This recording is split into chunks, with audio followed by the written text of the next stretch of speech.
केदारनाथला मी लॉकडाऊनमध्ये गेलो होतो. ते कलर्स वगैरे घेऊन वर, म्हणजे माझ्या आजीच्या नावासाठी मी ते पेंटिंग केलं. गंगा नाव होतं आणि सहज माझं काय त्याच्यात उद्देश नव्हता. तिथं जाऊन पेंटिंग केलं. -4 डिग्रीमध्ये पेंटिंग होत नव्हतं, म्हणजे हात वगैरे आकडले होते, कलर्स पूर्ण हे झाले होते, कुठले असतील.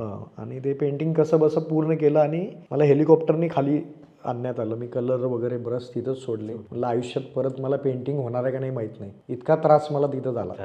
त्यानंतर जेव्हा मी खाली आलो त्यानंतर ते पेंटिंग एवढं प्रत्येक न्यूज चॅनलला, प्रत्येक गोष्टी अजूनही लोक मला त्याचे फोटो पाठवतात. मला तर ते पेंटिंग असं वाटलं होतं की 5-6 महिने टिकल, कारण पूर्ण बर्फात जातं वातावरण तिकडचं वेगळं. अजूनही 7 वर्ष झाले ते पेंटिंग अजूनही आहे चांगलं. मला आत्ता काल परवा पण मुळात काय होतं, तुम्ही हे जे काम करताय चांगल्या भावनेने करताय, त्याच्यामुळे ती गोष्ट निसर्गही साथ देतो आणि ते रंगही साथ देतात तुम्हाला. त्या कामाच्या बाबतीत मला मोदीजींचाही फोन येऊन गेला. क्या बात आहे. त्यांनी त्याच्याबद्दल प्रशंसा केली, हे केली.